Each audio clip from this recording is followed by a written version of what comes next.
complicated. Why don't we just ask questions instead? Paimon wants to know, how did you know about the collective consciousness's weakness? A year ago, Suraj presented his thesis to the Grand Sage, who offhandedly asked for my opinion. I actually responded with 2 lines of reasoning. The first, as I've already said, was that his research was on human evolution, a subject prohibited by the academia. The second was that I thought the direction of his research was too extreme, but his approach too conservative. Wait, that's too conservative? He built such a large lab, gathered all those people, and even tried to get rid of you! One way to stabilize a collective consciousness is to remove the test subject's humanity altogether.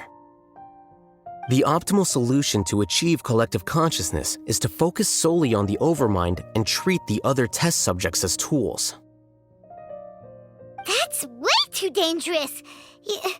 You're not seriously considering that, are you? 'Cause, I'm merely stating the facts. If Suraj had done that, I would have felt his work to be just as senseless. It's impossible for any species to evolve overnight, and humans without their humanity cannot be called humans. That's why the academia prohibited research into human evolution.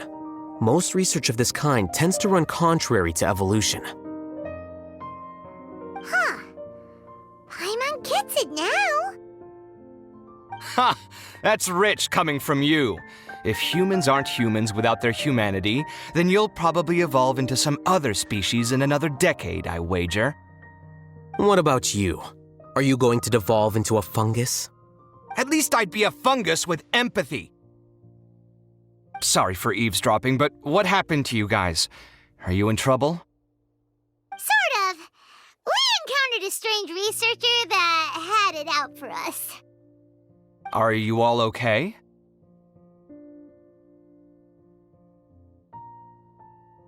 Huh, so that's how things went. Such is life. If only he'd known, Alhaitham could have stayed indoors today, and the whole thing could have been avoided, right? Plus, he could have helped me with the housework for once. See those books? They've been sitting there waiting for someone to sort through them for an age. If you're not gonna read them, tidy them away. They don't belong there.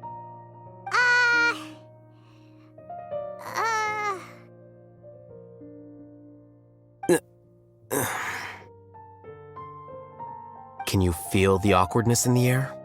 I hope you're aware of your lack of conversational skills.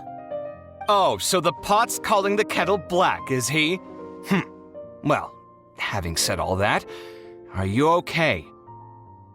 I'm doing quite well. Much better than that painting you're trying to hang on the wall. You don't understand anything. Stop criticizing my taste in decoration.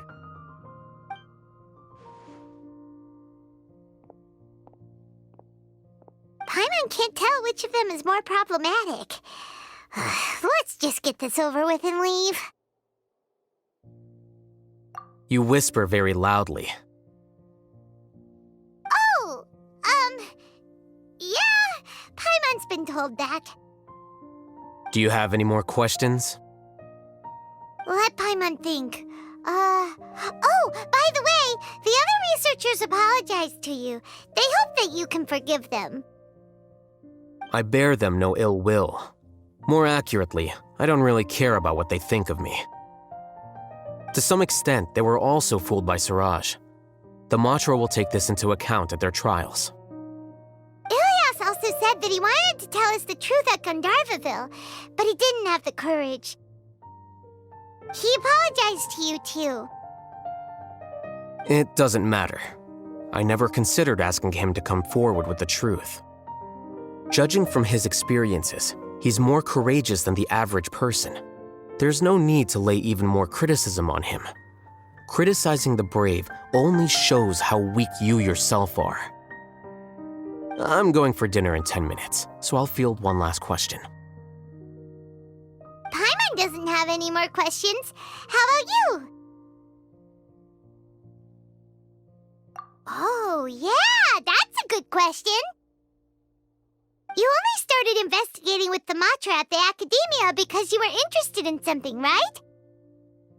But after meeting Suraj, it didn't seem like you were interested in him or his experiment. I had no interest in him personally, but I was curious as to why so many people were willing to form a collective consciousness with him. I now understand the reason.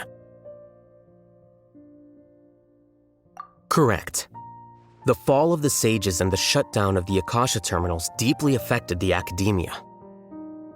The fact that Suraj's project attracted so much interest despite not being approved speaks to the lack of research projects as of late. As the acting Grand Sage, I'll have to figure something out. In addition, what happened to Ilyas is worth our attention. Reporting academic fraud was the right thing to do. He didn't deserve the outcome that he had received. Paimon understands now. Oh, you're pretty serious when it comes to work, huh?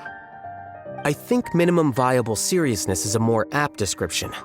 I'll do my best to take care of this mess until my resignation is approved.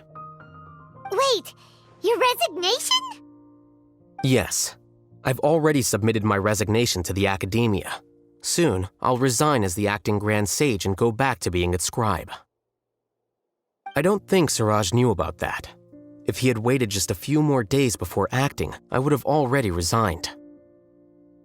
What he'd do then wouldn't have been any concern of mine.